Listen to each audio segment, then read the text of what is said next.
High in the Appalachian Mountains, where the ridges stretch endlessly and the mist rolls like smoke, two lifelong brothers in spirit set off on what should have been nothing more than a day's hike. They carried light packs, steel canteens, and the kind of reckless confidence only men can share. But they never returned. Rescue teams of men searched every ridge and hollow. Tracking dogs led by handlers followed faint trails, only for them to vanish into silence. For weeks, brothers, uncles, and fathers combed the forest. The mountains gave nothing back. 3 years later, a logger clearing deadfall discovered something hidden deep in the brush. A rusted cage, locked and chained, with its bars twisted outward as though a man had fought desperately to break free. Inside were remains and scattered gear tied directly to those missing friends. What forced them into that cage? And why did the mountains hold their secret so long before giving up the truth? Before we dig into this chilling mystery, hit that like button. It helps more men discover forgotten stories like this. Subscribe, join the Brotherhood of Mystery Seekers, and share this with a buddy. You'll be debating it for hours. The Appalachian Mountains had always been a proving ground for men who sought solitude, challenge, and danger. For centuries, rugged wanderers, trappers, and hunters tested themselves against its forests, rivers, and unforgiving heights. Among them were two lifelong companions, Marcus and Daniel. Both men had grown up in the same working-class neighborhood, bound by shared struggles and a brotherhood forged on football fields, back alleys, and long nights around fires. Marcus, tall and broad-shouldered, carried himself like a man born for the outdoors. He worked as a carpenter alongside his father and uncles, building homes with raw hands that bore scars from hammers, saws, and rough timber. Daniel was leaner, wiry, and restless. He spent his days as a mechanic in his brother's garage, wrenching on engines until grease seemed tattooed into his skin. He had the quick wit of a man always chasing excitement. The two had often spoken about escaping their routine, leaving behind the endless hammering of nails and grinding of gears. The Appalachians, with their haunting silence, seemed like the perfect escape for two restless men. On a cold morning in late autumn, Marcus convinced Daniel to join him on a hike deeper into the ridges than either had ever gone before. No maps printed, no official trails, just instinct and trust. They packed light. Steel knives, water flasks, jerky wrapped by Marcus's father, and a compass that had belonged to Daniel's grandfather.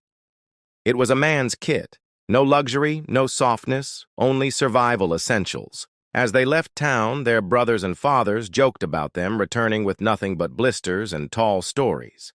None of them guessed this trip would mark the last time either man was seen alive. The mountains greeted them with crisp air that smelled of pine and stone. The ridges rose like sleeping giants, their slopes covered in ancient oaks, tangled underbrush, and shadows that seemed to breathe as the sun shifted. Marcus led the way with a quiet confidence. Daniel followed, joking about how their friends back home would laugh at them stumbling through thickets. Their laughter echoed briefly before fading into the endless wilderness. By noon, they had crossed a shallow river, its water icy against their boots. Marcus remarked how his grandfather once warned that rivers here had pulled many men under, swallowing them in silence. Daniel grinned but stayed cautious. They pressed on, marking trees with knife cuts so they could trace their way back. Marcus carried an old hunting rifle slung across his shoulder, a gift passed down from his father, a silent reassurance in wild country. Daniel often paused to study the horizon, admiring the sweeping ridges. He spoke of adventure, of pushing further until nightfall, while Marcus urged caution, reminding him of stories old hunters told of men vanishing without trace. The sun lowered, turning the forest into gold and blood-red shades. They set camp beside a hollow log, building a fire with flint and steel. Sparks caught quickly, and soon smoke curled into the darkening canopy. Over roasted meat, the two spoke of life back home. Marcus wanted to build his own cabin one day, a place to raise his brothers when they needed shelter. Daniel only laughed, chasing dreams of endless freedom. Night brought with it an unsettling silence. No owls, no crickets, no sound but the crackle of fire. Daniel commented how even the wood seemed to be holding its breath, waiting. Marcus nodded, uneasy but calm. The flames flickered against their faces, highlighting determination in Marcus's jaw and restless fire in Daniel's eyes. Both men stared into the dark, unaware that these were the last peaceful hours of their lives. The mountains had seen men come and vanish for centuries. Some fell to cliffs, some to beasts, others to secrets no one dared name aloud. Marcus and Daniel had unknowingly stepped into that ancient, merciless pattern. The following morning, the men packed their camp in silence. Marcus checked his rifle. Daniel tightened his boots. The forest stretched endlessly ahead, ridges layered like waves, each one promising deeper wilderness and heavier shadows. They moved steadily, cutting through brush and crossing rocky ground. Daniel whistled as he walked, a habit to keep his nerves calm. Marcus stayed alert, scanning the trees as though expecting something unseen to emerge. Hours passed without trouble, but unease lingered. They noticed trees scarred by claw marks far higher than any bear could reach. Marcus frowned, tracing one mark with his calloused fingers, muttering that something didn't feel natural. Daniel tried to laugh it off, but his voice cracked slightly. He suggested it could be old timber damage or lightning. Marcus shook his head, saying lightning doesn't climb sideways up bark in clean streaks. By midday, clouds rolled in, gray and heavy. The light dimmed, turning the forest into a place of shifting shadows.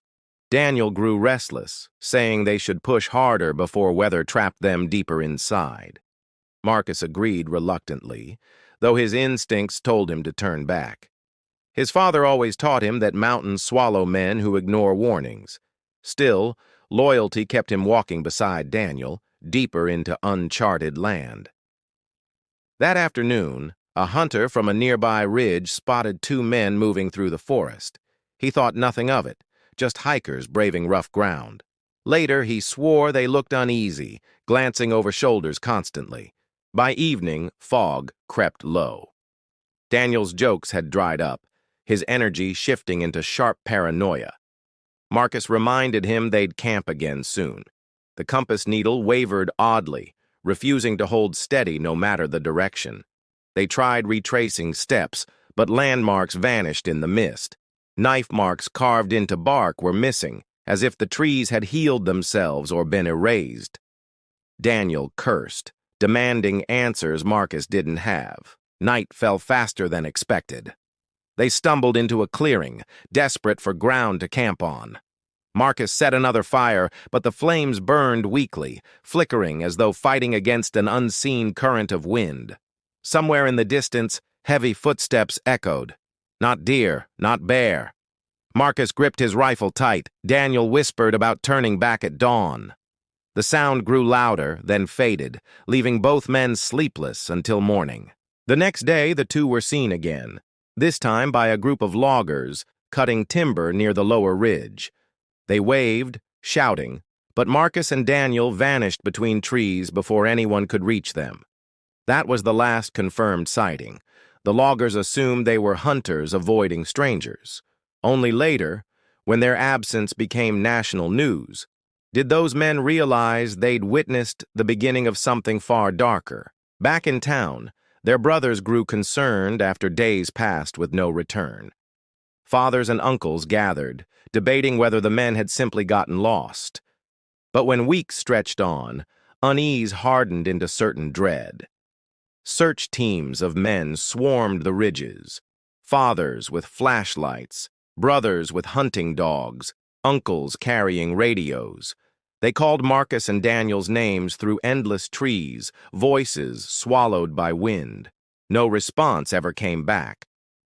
Boot prints were found in mud, two sets side by side, leading toward higher ground. Then suddenly, only one set continued.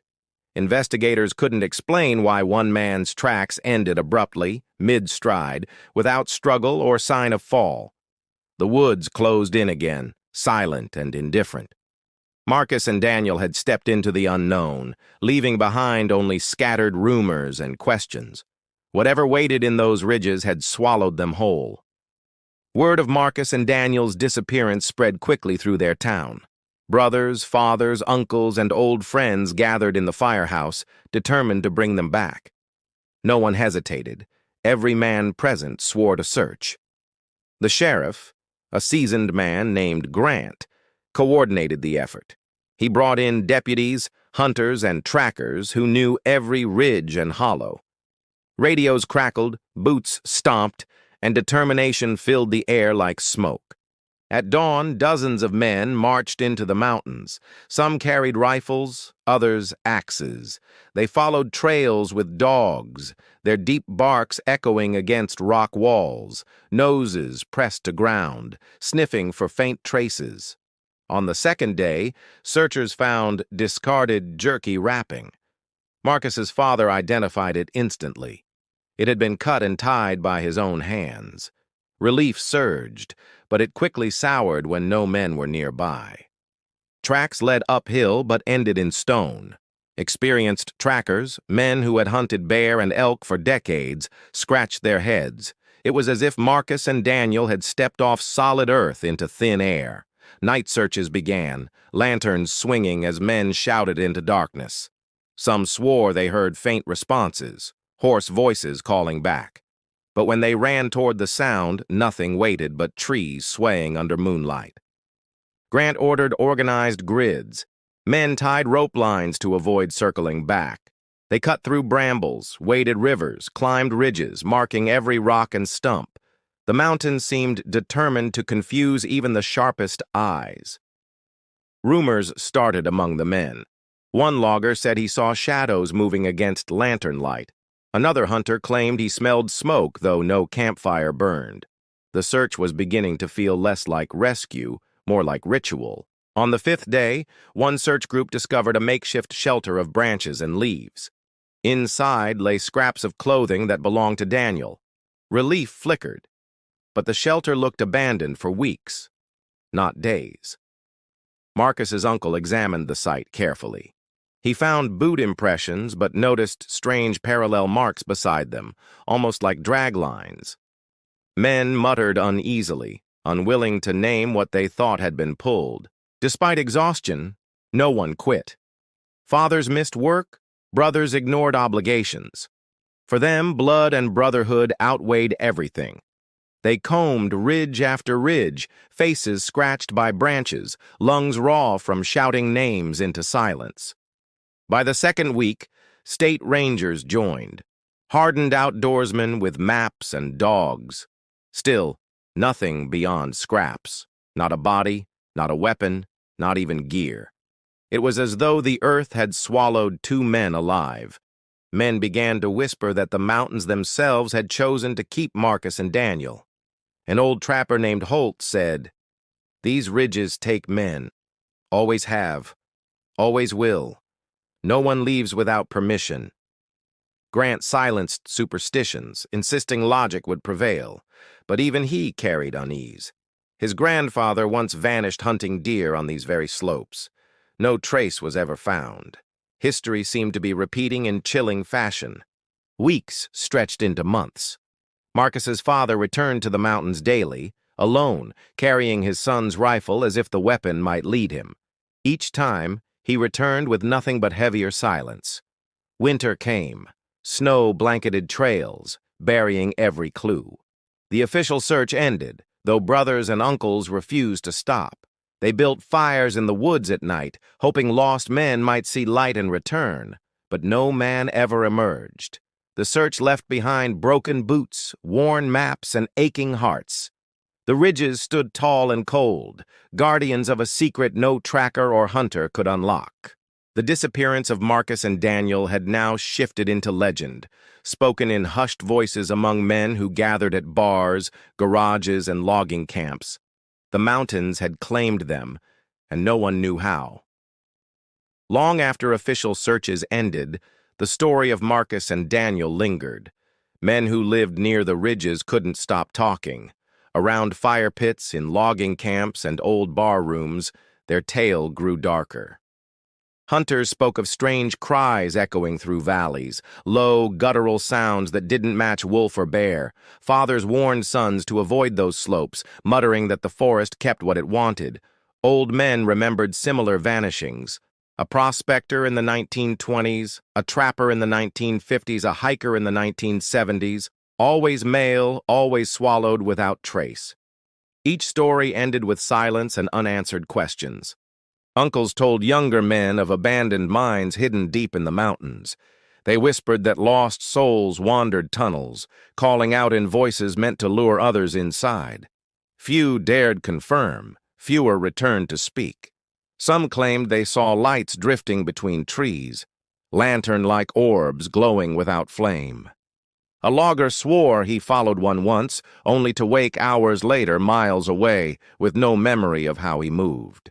Local preachers, stern, gray-bearded men, insisted it was punishment. They preached that the wilderness was ancient and unforgiving, a place where prideful men were tested, sometimes consumed. Every disappearance became proof of their warning. Skeptics laughed, yet unease spread. Men with rifles and axes didn't scare easily, but when multiple hunters admitted hearing footsteps behind them in empty woods, even the boldest refused to mock the whispers. Daniel's brother, Thomas, kept a journal. He wrote about dreams where Daniel called from inside a cage. Each time, Daniel's voice grew weaker until it faded completely, leaving Thomas waking in cold sweat. Marcus's father said he saw his son's silhouette once, standing on a ridge at dusk. He shouted, ran, but when he reached the spot, only footprints remained, vanishing into bare rock. As years passed, theories hardened. Some swore it was wild men, hermit hunters who captured travelers. Others blamed government experiments buried in forgotten bunkers. A few whispered about something older than man, something hunting silently. The cage story surfaced often. One trapper remembered finding a rusted iron enclosure decades earlier. He never told authorities, fearing ridicule. After Marcus and Daniel's disappearance, he regretted staying silent, convinced the mountains hid more. Every campfire gathering turned into debate. Was it madness, murder, or myth? None agreed, but all admitted the ridges held secrets beyond comprehension. Men argued late into the night, their voices heavy with unease. Some organized unsanctioned searches, sneaking into the woods at night. They returned pale, refusing to speak about what they'd seen. One man quit logging entirely, moving far west, claiming the mountains watched him constantly. Even rangers admitted unease. Though hardened by years of survival training, they confessed to feeling watched in certain valleys. Radios malfunctioned, compasses spun wildly, dogs refused to enter specific hollows. The forest resisted explanation. Whispers grew into legend, legend into warning. New generations of boys were told by fathers and uncles, never wander alone where Marcus and Daniel walked. The ridges remember, and they take what they want. Bars in nearby towns became shrines of speculation. Men pinned newspaper clippings to walls, arguing theories over beers. Outsiders mocked them, but locals knew. Too many had vanished. Marcus and Daniel were only the latest. By now, their disappearance wasn't just a tragedy, it was folklore. Every hunter, logger, and wanderer carried the weight of their story. The Appalachians had spoken once more, and men understood they might speak again. And so the mountains waited, silent and unchanging. Whispers carried through valleys at night, reminders of two men who entered proudly and never returned. Marcus and Daniel's fate had become inseparable from the land itself. When official searches ended, silence fell heavy over the town. Fathers, brothers, and uncles returned home, but none truly moved on. Marcus and Daniel remained missing, and the void pressed against every man's chest. Marcus's father walked the ridges alone every weekend. He carried his son's rifle across his shoulder, whispering Marcus's name as if the mountains might give him back. Each time he returned weary, empty-handed. Daniel's brother threw himself into work at the garage. He hammered engines late into the night, grease blackening his hands, but in every quiet moment he saw Daniel's restless grin flickering in memory. Years are cruel when mystery lingers. Men tried to bury pain under labor, logging, building, fixing, but silence followed them into bunkhouses, shops, and taverns. The ridges loomed, constant reminders of the unanswered. Some men turned to whiskey, bars filled with debates and retellings, voices growing louder as bottles emptied. Arguments sparked, not from anger but from helplessness. Everyone wanted an answer. None could find one. Old hunters muttered that the mountains took payment in blood.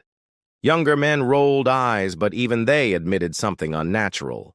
Tools rusted faster, compasses faltered, and eerie cries carried on wind during long hunts. Every winter the absence deepened.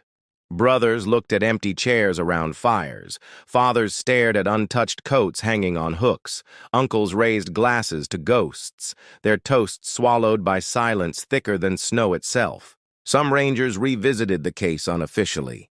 Hardened men pored over maps and notes. They traced boot prints that ended nowhere, examined reports of strange sounds. Each clue felt heavy with meaning, though none unlocked the mystery. Marcus's cousin took up trapping near the ridges. He claimed at night he heard voices calling his name, deep, strained, like men speaking through iron bars. He stopped trapping within a month, shaken beyond words. Daniel's father told of a dream, his son standing behind a cage, hands gripping iron, eyes pleading. He woke gasping, heart pounding, convinced the mountains had given him a glimpse of truth. Life continued outwardly, but grief threaded through everything. Weddings, jobs, birthdays, all incomplete. Marcus and Daniel were names constantly hovering, reminders that even strong men could vanish without warning into unforgiving wilderness. 3 years is a long time for silence.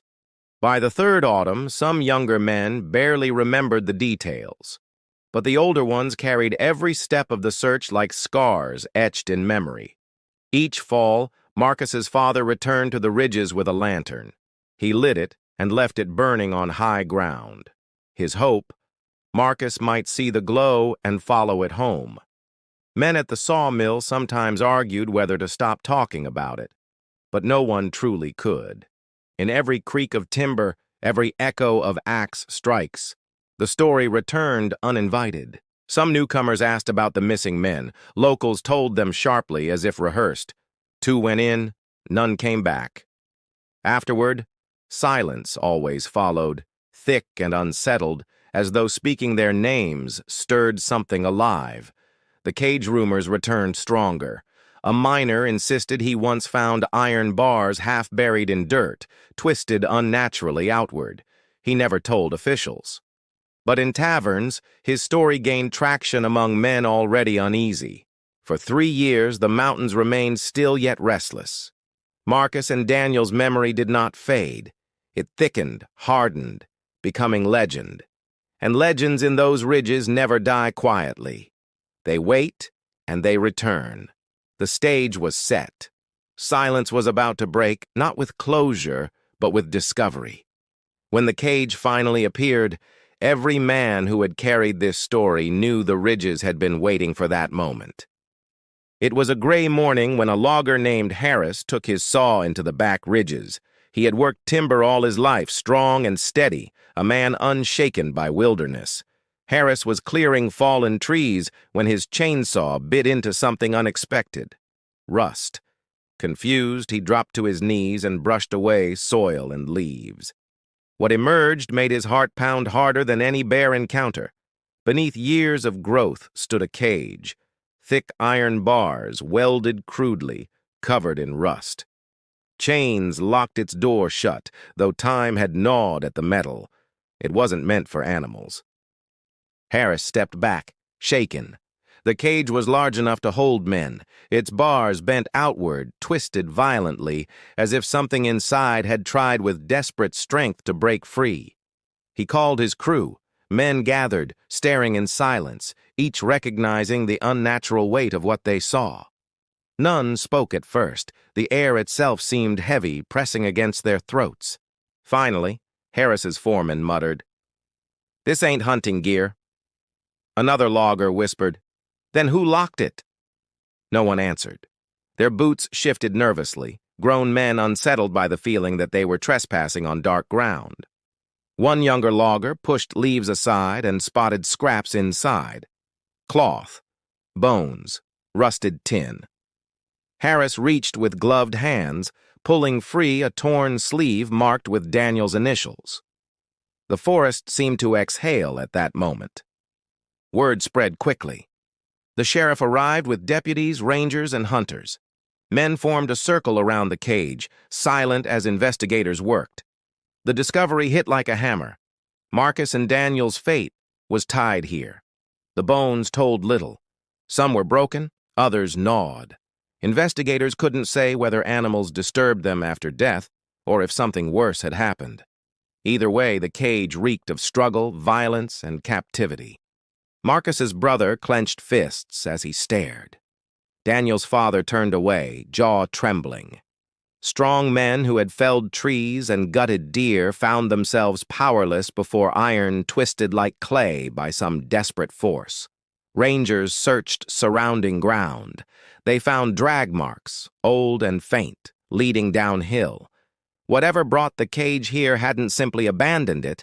It had been moved, hidden, perhaps used more than once. That thought chilled everyone. Harris swore he heard faint metallic clanging in the distance days earlier. At the time, he assumed it was loose chains on equipment. Now he wondered if echoes of the cage had reached him. The sheriff ordered the cage transported out. Men with trucks and chains strained to lift it, but it resisted. Only after cutting vines and digging deep did it finally break free from Earth's grip. When hauled into town, the cage became a spectacle. Men gathered, staring with disbelief and dread.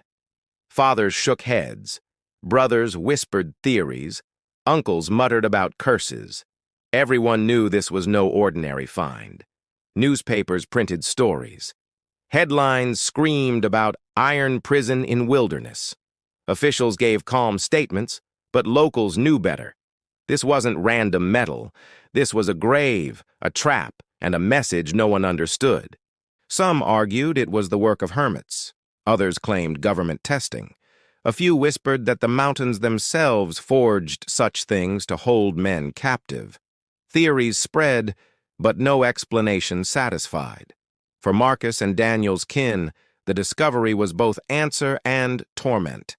Proof they had suffered, proof they had fought, proof the ridges had consumed them in ways worse than anyone imagined. And as the cage sat in the sheriff's lot, rust gleaming under floodlights, every man who saw it understood one truth. The Appalachians were not finished with their secrets. The worst was yet to come. The cage was hauled into a secure warehouse where investigators, rangers, and deputies examined it by lantern light. Hardened men who had gutted elk and felled timber stood uneasy before those rusted, twisted bars. The first clue lay in the bends themselves. Iron wasn't easily warped, yet several bars were bowed outward as if immense strength had pressed from inside. It spoke of a struggle, violent and desperate. Inside, bone fragments were catalogued. Forensic examiners, all men, sorted carefully. Some belonged to deer, others clearly human. Among them, a shattered jawbone matched Marcus's dental records. For his father, confirmation struck like a blade. Other fragments hinted at Daniel's fate. His brother identified a boot heel still strapped to bone. He said nothing after, only set the fragment down and walked away, shoulders heaving silently. Scraps of cloth were pulled from soil. One sleeve bore Daniel's initials. Another piece, heavier canvas, carried burn marks. Investigators debated whether fire was involved or if chemical damage explained the searing. More disturbing were the chains. Their links showed deliberate cutting, not corrosion. Something or someone had broken in, or perhaps out. The cut marks were rough, uneven, almost as though hacked by brute force. Rangers spread into surrounding valleys. They uncovered more oddities, trees scarred by parallel grooves, rocks stained with rust, and half-buried fragments of iron. It seemed the cage was not singular, but part of something larger. A trapper named Holt, brought in as consultant, said flatly, "That's no hunting cage. That's a prison." He had spent decades building traps. To him, its size, strength, and design spoke of captivity, not utility. Sheriff Grant took the theory further. He suggested the cage might have been moved by multiple men. Drag marks in dirt supported this. Several sets of boot prints leading uphill, vanishing abruptly as if swallowed by stone. Daniel's brother studied the terrain himself. He noted compass malfunctions pointing in circles. His conclusion was chilling. Something messes with direction here, like the land wants to keep secrets buried. Others nodded, unwilling to argue. Scientists examined the metal. Tests revealed unusual alloy traces, different from typical farm or industrial iron. It was primitive yet reinforced, as if smelted in crude fashion but meant to withstand incredible pressure. Speculation grew among locals. Some swore it was the work of violent hermits, a brotherhood of men living feral in the ridges. Others whispered about government bunkers. None dared voice the oldest belief, something not human. In taverns, theories clashed. Fathers, brothers, and uncles argued over mugs of whiskey. Some believed Marcus and Daniel were forced in by other men. Others muttered the cage had no captors, only the mountains themselves. A ranger suggested testing soil around the cage. Samples revealed high traces of iron filings, as though cages had been built or dismantled nearby. The image of multiple cages buried in ridges unsettled everyone. Marcus's father visited the warehouse once. He placed a calloused hand on the rusted bar, eyes narrowed. "My son fought here," he whispered. Men nearby lowered heads, unwilling to intrude on his grief. As weeks passed, official reports stalled. Too many contradictions, too much speculation. The cage remained a monument to mystery. Investigators offered no conclusions, only fragments that deepened the darkness around Marcus and Daniel's fate. For locals, answers mattered less than truth they already felt. Two men had vanished, suffered, and fought to escape. The cage wasn't explanation. It was confirmation. Something in the Appalachians took them, and it remained unseen. The clues offered more dread than clarity. Each bone, bar, and mark pulled men deeper into endless questions, and behind every theory lingered one thought unspoken. If cages existed once, could they still exist now? With the cage unearthed, theories multiplied. Men in taverns, cabins, and logging camps all argued late into the night. Each explanation sounded plausible at first, then cracked under the weight of unanswered details. The most grounded theory pointed to hermits, men gone wild, living feral, capturing wanderers. But even hardened hunters questioned it. Who could bend iron bars outward? What band of men dragged cages into ridges unseen? Another theory blamed criminals, smugglers hiding in the woods, punishing intruders. Yet no contraband appeared, no camp remnants, no tools. Marcus and Daniel's suffering explained little if no motive or gain could be found. Rangers floated government theories. Perhaps the cage was experimental, abandoned after secrecy failed. Men scoffed, asking why primitive alloys were used. Why bury cages so deep? Why leave bones, cloth, and chains to rot? Folklore returned stronger. Old trappers muttered of mountain guardians, ancient forces binding men who trespassed. Daniel's father, though skeptical, admitted his dreams of cages and pleading eyes were difficult to dismiss as imagination. Marcus's brother believed something worse, that men built cages, but not for animals nor criminals. He whispered of rituals, trapping men as offerings to whatever stalked those slopes. His words unsettled even stoic rangers.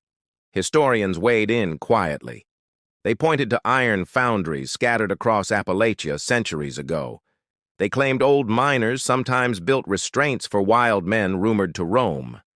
But evidence was scarce, legends overwhelming. Every answer invited more questions.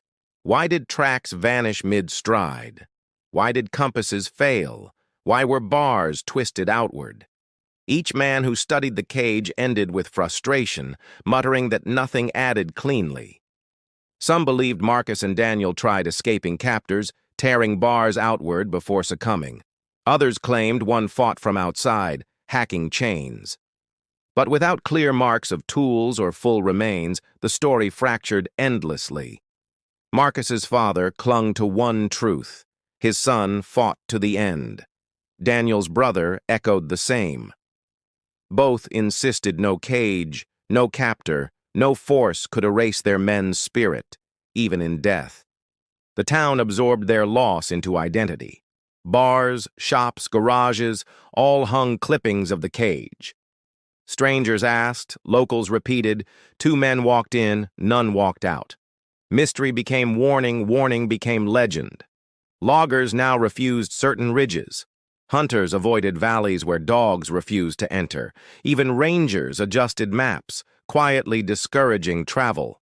The land had become marked not by trails but by absence, a territory claimed by silence. In time, the cage disappeared into storage. Officials locked it away, but memory endured. Men didn't need rusted bars to remember. Every hollow tree and broken branch carried echoes of Marcus and Daniel. Theories never ended. Around fires, fathers told sons about the missing men, warning against arrogance in the wild. Brothers repeated whispers of cages, ensuring each generation knew the ridges demanded respect, or worse.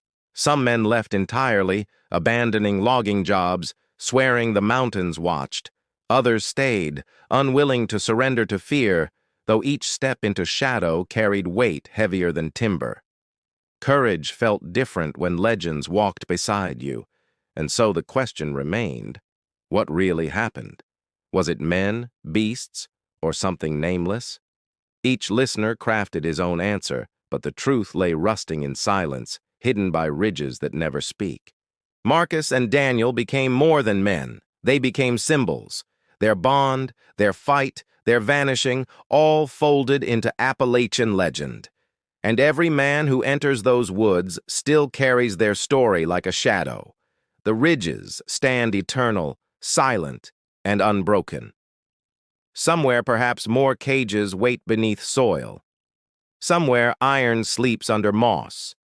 And every whisper of wind asks the same question men still cannot answer. What really happened?